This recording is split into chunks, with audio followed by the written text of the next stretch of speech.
de très bons universitaires, de très bons chercheurs dans tous les domaines, avec beaucoup moins de budget qu'aux États-Unis. Mais pour rester donc positif, il faut remarquer que les investisseurs privés s'intéressent de plus en plus aux universités et à la recherche en Afrique.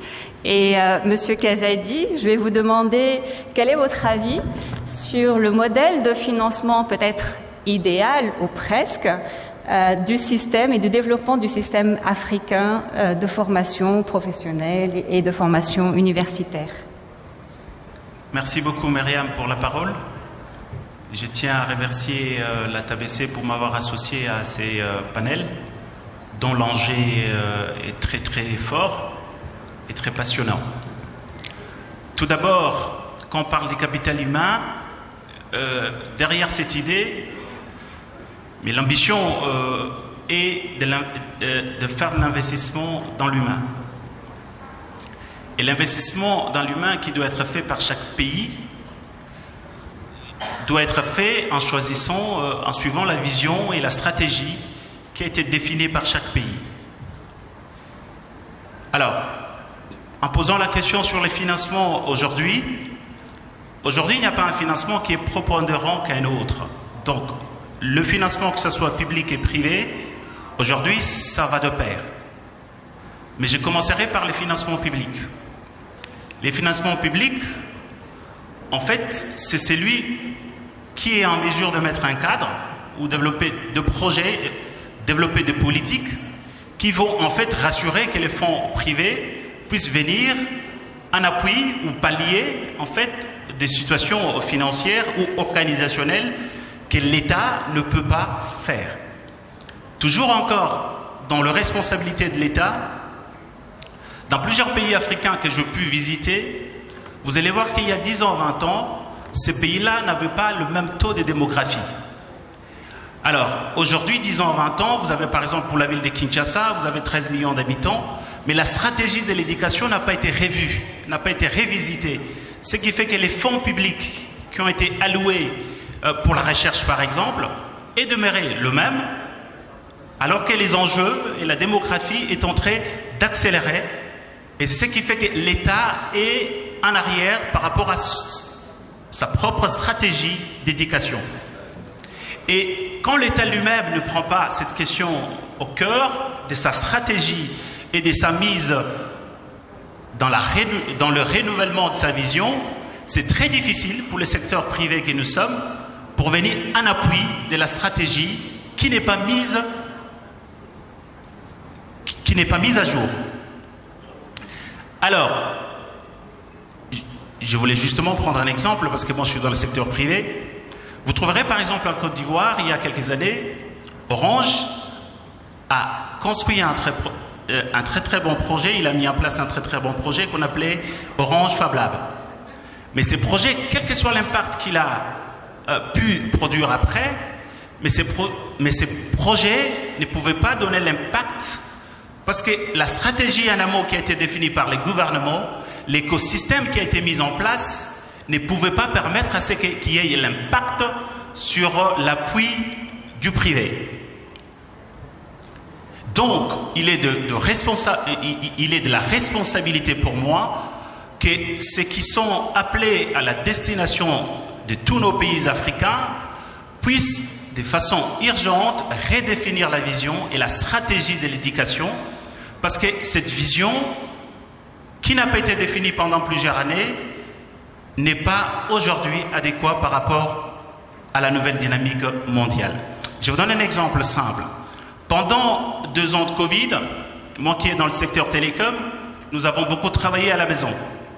Et même à ce niveau de responsabilité, vous aviez trouvé des directeurs et de managers qui ne pouvaient pas participer dans des réunions en ligne parce qu'ils ne pouvaient tout simplement pas comprendre l'enjeu qui se trouvait derrière. Donc, pour moi aujourd'hui, la stratégie de tous nos gouvernements devrait être redéfinie et le budget devrait être alloué suffisamment par rapport à la stratégie. Je voulais justement vous donner un exemple, mais il ne faut pas interpréter mes propos. Aujourd'hui, dans tous les pays africains, on donne un certain importance une certaine importance dans ce qui est élection. Il est vrai que les élections, ça fait partie de notre vie citoyenne et ça nous permet de pouvoir changer de politique et de vision. Mais si on pouvait aujourd'hui considérer, ou en tout cas donner de l'importance qu'on donne aujourd'hui au processus électoral, au système d'éducation qui sont les nôtres et qui fondent tout un État, aujourd'hui l'Afrique serait très loin parce que les compétences existent, les énergies sont là, mais la stratégie ne suit pas. Tout à l'heure, j'étais en train de suivre le ministre qui a énuméré un point qui a attiré mon attention. Le ministre a dit qu'ils ont, depuis le président Bourguiba jusqu'aujourd'hui, ils ont mis l'accent sur l'éducation. Et donc, on peut dire que la Tunisie d'aujourd'hui, c'est le produit de ce qui a été fait dans les années qui sont passées. Pourquoi? Parce que l'État avait mis du sérieux et la stratégie et sa vision a été définie.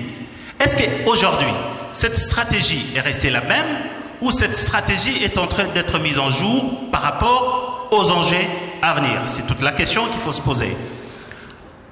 En arrivant aux fonds publics, vous avez par exemple dans des pays développés, les États-Unis, on a cité tout à l'heure, les fonds publics, ils viennent justement en appui d'un fonds de l'État qui existe, d'une politique qui existe déjà pour pouvoir pallier aux insuffisances financières et organisationnelles. Donc, si la stratégie et la vision et l'histoire du pays n'est pas définie par l'État, qui est quand même responsable de définir la feuille des routes, n'est pas mise en place et n'est pas mise à jour à chaque fois qu'on avance et à chaque fois qu'il y a un enjeu majeur, il sera très difficile pour que le public puisse investir là-dedans. Et même s'ils investissaient, l'impact que ça devrait être fait quand le gouvernement qui est en charge de diriger la cité et de définir les politiques devrait mettre en place, et n'est pas la même que l'investissement que les privés peuvent faire. Donc, pour moi aujourd'hui, l'investissement ou le financement de l'éducation doit aller dans un partenariat public-privé, mais dont l'État a une responsabilité majeure dans la définition des politiques, dans la mise en œuvre des politiques et dans un écosystème qui sécurise et qui permet à ce que les secteurs privés que nous sommes viennent en appui aux politiques, à la vision, à la stratégie, à la route qui est définie par l'État, qui doit et qui est obligé de conduire le pays vers une émergence. Alors, sur un autre point, tout à l'heure on a parlé de compétences. Vous savez, moi j'ai fait mes études à l'étranger et nous étions plusieurs Congolais qui ont fait des études à l'étranger. Et moi je choisis de rentrer dans mon pays où aujourd'hui je suis au cœur, en tout cas je participe dans un écosystème qui est les nôtres. Mais il faut reconnaître que l'écosystème africain n'est pas facile. Alors, quand l'écosystème n'est pas créé par l'État, il n'est pas facilité par l'État et que l'État n'y regarde même pas dans cet écosystème, alors comment voudriez-vous que la main-d'œuvre qui est compétente, la main-d'œuvre qui est là, puisse revenir dans un État où on n'a pas mis un écosystème qui favoriserait tout le monde de se battre avec toutes les chances pour pouvoir émerger dans une Afrique qui appelle tout le monde à l'action. Donc, il est important aujourd'hui, si on ne veut pas que nos capitaux ou nos compétences restent ailleurs, et que l'environnement, et que la stratégie d'abord dans le pays, et que l'écosystème soit créé, et ceux-là vont sécuriser en même temps le financement privé, mais en même temps, ils vont permettre à ce que les compétences qui sont ailleurs puissent rentrer au pays, et à ce moment-là, ils pourront contribuer au développement du pays. Donc, je voudrais m'arrêter là pour l'instant, et puis voir s'il y aura des questions pour pouvoir continuer. Je vous remercie.